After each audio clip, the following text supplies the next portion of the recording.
두 전문가 초대했습니다. 송봉선 고려대 북한학과 교수, 부형욱 한국국방연구원 국방전략연구실장 초대했습니다. 어서 오십시오. 예, 안녕하세요.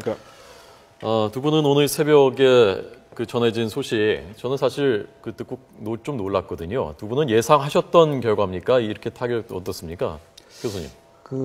예상했다기보다는 이제 우리가 처음에 북한이 21일 날인가 5시까지 학성기를 멈추지 않으면 조준 타격을 하겠다. 그러면서 이제 후렴으로 나온 게 김양건이가 고위급 회담을 제의를 했잖아요. 예. 그래서 이제 이런 걸 볼 때 북한이 이게 이제 어떻게 보면 꼬리를 내리는 형태란 말이에요. 그래서 이게 강하게 과연 나갈까 상당히 퀘션 마크를 붙였죠. 그랬더니 역시 지금 북한의 상황으로 봐서 도발할 만한 그런 상황은 아니죠. 그래서 이제 이게 현재 잘 타결은 됐습니다. 어쨌든 간에. 네. 예. 그래서 이게 우리가 남북 간의 긴장이 계속된다면 이건 정말 바람직한 게 아니겠죠. 예. 부 박사님도 예상하셨던 결과인가요? 저는 예상하지 못했습니다. 저는 이게 좀 더 갈 줄 알았고요. 위기가 더 고조될 줄 알았습니다. 그래서 협상이 계속 되다가 어느 순간에 결렬이 되지 않을까 이렇게 되고 그 다음에 북한 도발이 좀 더 이렇게 고조된 다음에 어떤 주변국에서 이렇게 중재 비슷한 것이 들어올 줄 알았습니다. 그래서 오늘 아침에 일어나서 이 소식을 보고 제가 깜짝 놀랐습니다. 그래서 저는 이번 회담의 합의 결과가 우리 63년에 62년이죠. 62년에 쿠바 미사일 사태 요거가 핵전쟁 일보 직전까지 갔었는데 그것이 대화로 타결됐던 그것과 그것의 한국판이다, 한국의 버전이다 이렇게 의미를 부여하고 싶습니다. 그러니까 지뢰 도발을 이렇게 시인할 줄을 몰랐다는 말씀이신 거죠? 그렇죠. 무엇이 북한을 제일 그렇게 압박했을까? 저도 사실은 그 부분이 제일 놀라웠고, 북한이 불과 사흘 전에 외신 기자회견 열어서 남쪽의 자작극이다 우리가 안 했다라고 했는데 그걸 말을 이렇게 뒤집는다는 것이 쉽지가 않은 일인데 무엇이 북한을 결정적으로 압박했다고 보셨습니까? 그거는 지금 보면은 김정은이가 그동안 대남 압박을 여러 번 했지 않습니까?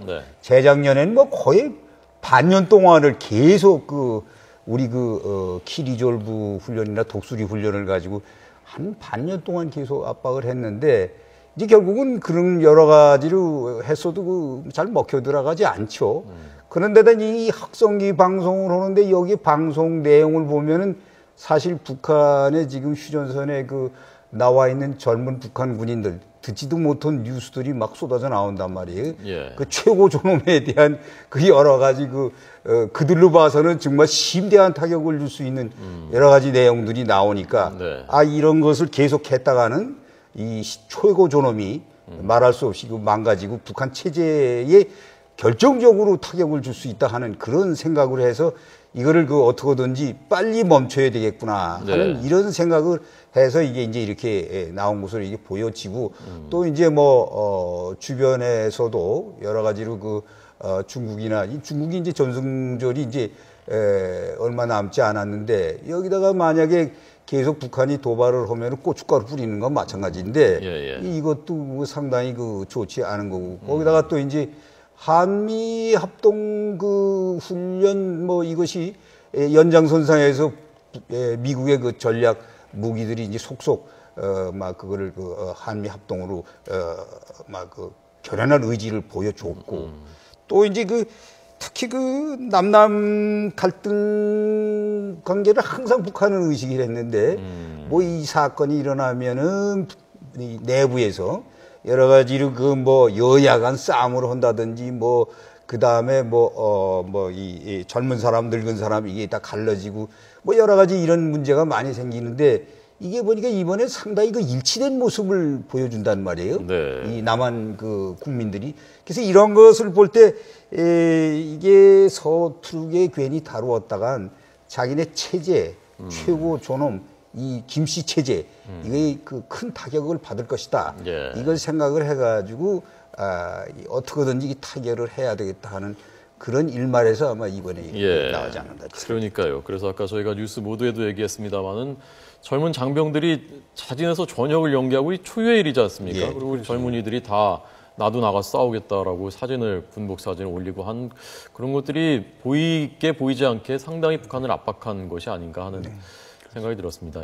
이 유감 표시를 했다고 하니까 우리는 사과를 요구했었다고 했는데 조금 전 문재인 대표는 아니 사과를 하진 않았는데 사과했다고 김관진 실장이 왜 발표했느냐라고 그 부분에 대해서 이의를 제기했던데 유감, 사과, 북한이 이번에 한 것 이걸 어떻게 해석을 해야 되는 건가요? 부 박사님 어떻게 보셨습니까? 글쎄요, 그 해석에 대해서는 너무 문자 그대로 해석하는 것보다 포괄적으로 그 문맥상 이렇게 했다는 것이 중요하고요. 그리고 서면으로 유감을 주체를 표시해 가지고 북한이 유감을 표명한다 이런 식으로 됐다는 건 제가 보기엔 거의 처음 있는 일이거든요. 다 그 이전에는 구두로 하거나 그냥 전화 통지문을 통해서 이렇게 했단 말이죠. 그렇기 때문에 이거는 굉장히 큰 진전이다 이렇게 봐야 되고 그 맥락상 수준을 뛰어넘는다는 말씀이시죠? 그렇죠. 저는 그렇게 해석을 해야 된다고 보고 있습니다. 그리고 아까 말씀하셨듯이 이런 상황이 사실 초래된 것이 이런 게 초유의 일일 수 있는 이유가 아까 말씀하신 남남 갈등이 야기되지 않고 단결된 모습을 보여주고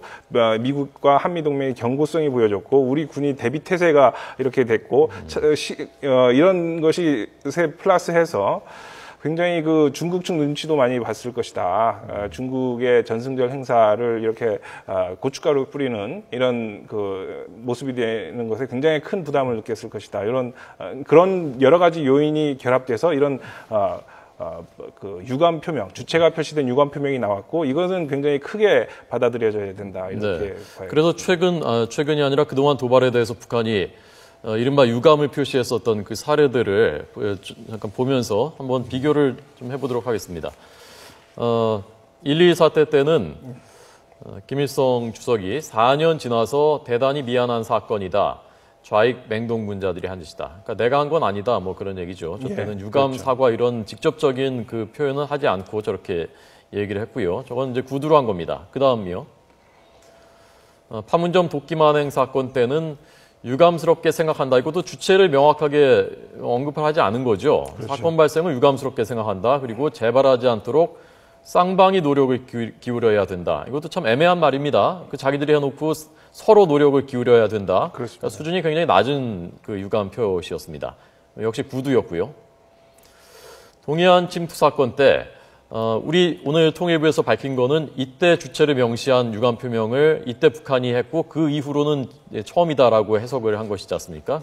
이때는 남조선 강릉 해상에서의 잠수함 사건에 대해 깊은 유감이다. 우리는 그러한 사건이 다시 일어나지 않도록 노력할 것이다. 이런 입장을 성명을 발표했었습니다.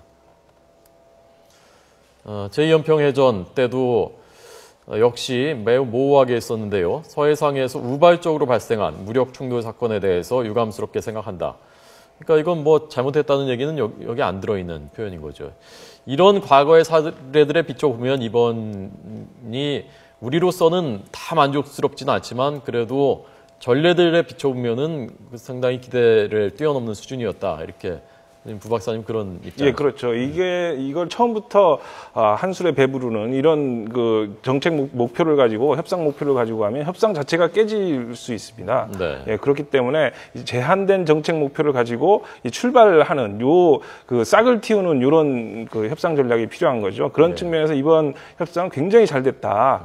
그래서 제가 아까 말씀드렸듯이 전혀 기대하지 못한 그 기대의 수준을 넘는 결과를 초래했다. 가지고 왔다. 예, 제가 지난번 여러 번 방송에 나와서 타결 굉장히 어려울 것이다. 99%는 어려운데 1%의 희망을 가지자 이런 말씀을 여러 번 드렸는데요. 이틀 전에 저하고 방송하실 때 일요일 날 그렇게 말씀하셨죠. 어려울 거라고 말씀하셨습니다. 예, 그렇습니다. 북한이 이번에 어쨌건 제가 보기에는요. 우리가 보기엔 미흡하지만 저 정도의 유감 표시를 주체를 거의 명시해서 했다는 것은 북한 입장에서는 어찌 보면 굉장히 체면을 구긴 것이고 자존심이 상한 일일 수도 있을 거란 말입니다. 특히 군부 입장에서는 그럴 수 있을 것이고. 자, 그러면 이후에 북한이 어떻게 할 것인가? 저걸 만회하기 위해서 과거에도 그런 사례가 있었지 않습니까? 어떤 추가 도발을 할 가능성도 배제할 수 없는 게 아닌가. 이번에 합의된 것들에 대해서 어느 정도 진정성을 가지고 당국 간 회담이라든가 이런 것들을 어떻게 해나갈 것인가. 앞으로 북한이 어떻게 나올 것이라고 보시는지 그거 좀 듣고 싶습니다. 예. 그동안 그 북한이 이 도발을 뭐 여러 번에 걸쳐서 했죠. 그러니까 뭐, 거의 뭐 3,000번 도발을 했다. 뭐, 전에 어디 국방백서에서인가 뭐 한번 본 것도 같은데, 조그마한 사건까지 다 한다면. 그래서 북한이 이번에 그 막 큰 의미를 두는 것은 김정은 정권에 들어와서 처음 이런 유감을 표시했다. 김정은이라는 사람 캐릭터를 보면 이 사람은 어려서 성장할 때서부터 절대 남한테 지지 않으려고 그러고 자기 형하고 정처려고 할 때 그 후지메도 겐지가 얘기를 한 거 보면은 아주 고집이 센 사람으로 이렇게 알려져 있어요. 그리고 여태까지 보면은 그 지금 뭐 저쪽 북쪽의 조중국경도 지금 철책선으로 다 막고 여기도 뭐 철저하게 이렇게 그 탈북자 나가지 못하게 이렇게 하는데 저 사람이 저런 정도의 자기 그 최고 존엄으로서 그야말로 때나 이번에 그런 그 리그레트 영어로 얘기를 하면 후회스럽다 뭐 이런 식으로 유감이다 뭐 이렇게 이제 표시한 거는 어떻게 보면 상당한 그 양보라고 볼 수 있는데 사실 외교적인 수사죠 유감이라는 게. 그러나 북한이 그 유감을 표시했다고 해서 이것이 앞으로 북한이 도발을 절대 안 한다. 이거는 저는 생각지 않았습니다. 그쪽은 여러 번 그런 걸 봤기 때문에 분명히 또 저는 그 언젠가 가서는 또 이걸 뒤집고 또 도발을 허리라고 저는 분명히 확신을 합니다. 네. 북한의 그 김씨 그 역대 그 역사를 보면 이 김정은이도 마찬가지고 아마 또 도발을 할 테고 특히 이 유감에서 난 그렇게 생각을 해요. 북한이 대개 토요일 날 이제 저 생활 총화를 한단 말이에요. 이런데 아마 주민교육에서는 이 유감에 대해서 아마 달리 해석을 할 겁니다. 예. 우리는 이거를 갖다 사과로 이렇게 보지만은 북한은 최고 존엄이 그 남조선의 그 일당들이 그 자기 자작극을 갖다가 여러 가지를 봐서 자기가 참 보기에 우리 측에서 봐서 다도 딱 해서 그냥 유감이라는 표시를 한 것이지 그게 절대 뭐 사과라고 이런 식으로 주민교양을 시킬 것이라고는 보지 않습니다. 그리고 앞으로 북한은 이제 이번을 계기로 해서 뭐 여러 가지 상황이 어렵지 않습니까? 그래서 아마 회담은 진행해 가면서 네. 자기들은 자기 나름대로의 또 딴 이 배면적인 뭐를 준비할 것으로 이렇게 생각하지.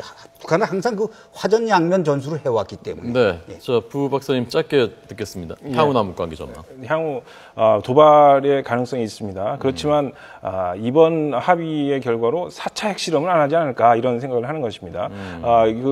이 중국과의 관계를 신경 쓴다는 것이 시그널이 보였거든요. 전승절 행사라든지 네, 중국에 대해서 강한 불만을 표시하는 것들이 이렇게 목함지뢰를 통해서 이렇게 이런 상황까지 이끌어온 김정은의 전략적 패착 때문에 이런 그 스타일을 구기는 상황이 발생했거든요.